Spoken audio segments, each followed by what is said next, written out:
ڕۆژهەڵاتی ناوەڕاست دوای ئاگربەستی غەزە. گەڕانەوە بۆ ڕێکەوتنە کۆنەکان یان ڕێکەوتنی نوێ. دوای کوژرانی ئیسماعیل هەنیا بڕیارە بەم نزیکانە بە فەرمی ڕێکەوتنی ئاگربەستی لە غەزە ڕابگەێنرێت. ئەمەش بێگومان هەنگاوێکی گرنگ دەبێت لە ڕۆژهەڵاتی نێوەڕاست بۆ ئەوەی لە داهاتوو ڕێکەوتنی دیکە لەگەڵ ئیسرائیل بێتە ئاراوە.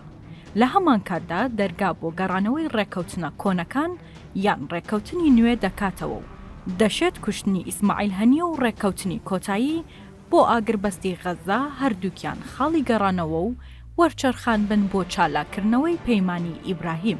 ئاگربەستی غەزە و کوژرانی هەنیا لە بەرژەوەندی ئەمریکا و ئیسرائیل بوون، چونکە هەم ئامانجەکانیان پێکا وەک ئیسرائیل دژی هەنیە و حەماس، هاوکات ئەمریکا و بەتایبەت دیموکراتەکان دەیکەن بە دەستکەوت بۆ بانگەشەی هەڵبژاردن تا ڕادەیەکیش خۆپێشاندان و گردبوونەوە و ئاڵۆزیەکانی جیهان بەتایبەت لە ئەمریکا و ئەوروپا کۆتاییان پێدێت.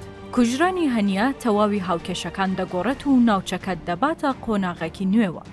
چاودێران دەڵێن ئایا ڕێکەوتنەکە چییە و چۆنە؟ لە دوای ڕاگەیاندنی ڕێکەوتنی ئیبراهیم ناسراو بە ئابراهام لە نیوەی کۆتایی 2022 کۆمەڵێک وڵاتی عەرەبی پەیوەندیەکانیان لەگەڵ ئیسرائیل ئاسایی کردەوە. هەندێکیان ڕێکەوتنی پەروەردەیی و تەنانەت ئەمنیشیان تاوتوێ کرد و گەشتی فڕۆکەوانیان دەست پێ کرد. بەشێکیش لە وڵاتە عەرەبیەکان پێشوازیان لە شاندە ئیسرائیلیەکان دەکرد. لە دوای ڕێکەوتنی کامپ دەیڤید لە ساڵی 1979 و ڕێکەوتنی وادی عەرەبی لە 1994 ڕێکەوتنی ئابراهام بەرفراوانترین ڕێکەوتنی وڵاتانی عەرەبیە بۆ ئاشتەوایی لەگەڵ ئیسرائیل و ئاساییکردنەوەی پەیوەندیەکان. ڕێکەوتنەکە لە چەندین بوار و لەگەڵ وڵاتانی جیاجیا بە پێشڕەوی ئیمارات بوو، بۆیان ناونرا ڕێکەوتنەکانی ئیبراهیم. لە ئەمریکاش دۆناڵد ترامپ ئاڵا هەڵگری ڕێکەوتنەکە بوو.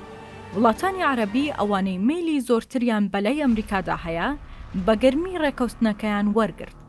لە ماوەی 2 ساڵدا بە ئیماراتەوە کاواژۆی لەسەر ڕێکەوتنەکە هەیە، 6 وڵاتی عەرەبی دیکە پەیوەندیەکانیان لەگەڵ ئیسرائیل ئاسایی کردەوە. هەندێک لە وڵاتانە هەڵکەوتەی جوگرافی و استراتیژی ئابووریان هەیە. مەغریب دەروازەی دەریای ناوەڕاستە و ئیمارات ڕاستەوخۆ لەسەر گەروی هورمزە. هەروەها میسریش نۆکەندی سوئیسی لە بندەستە.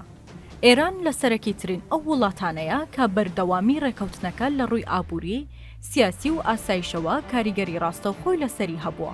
ئەو وڵاتە هاو ئاهەنگی و هاوکاری بۆ حیزبوڵای لوبنان و بزوتنەوەی حەماس نەشاردۆتەوە. هەڵگیرساندنی شەڕ لەلایەن هەردوو گروپەکەوە بێپرس و ڕەزامەندی ئێران ڕووی نەداوە. ئەمریکاش نەیشاردۆتەوە کە بەرژەوەندی ئابووری لە ناوچەکە هەیە.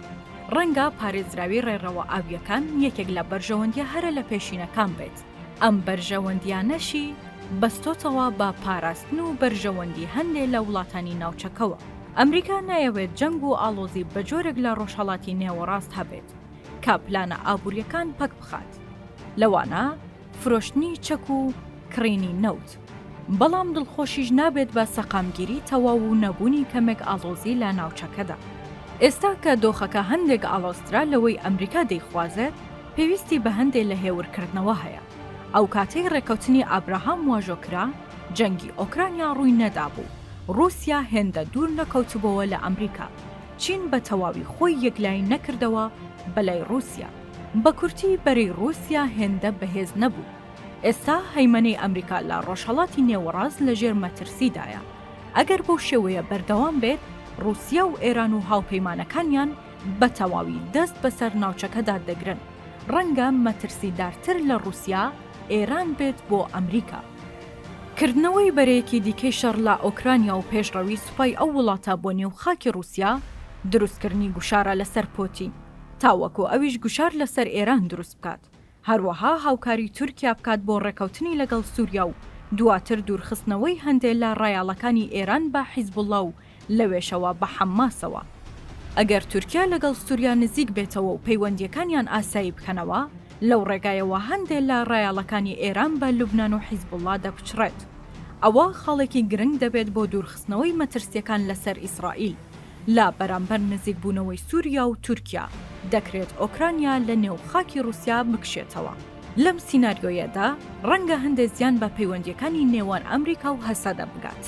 بەتایبەت کاتێک حکوومەتی سووریا بەهێزتر بکرێت لەلایەن تورکیا بەڕاستەوخۆ و ئەمریکا بە ناڕاستەوخۆ.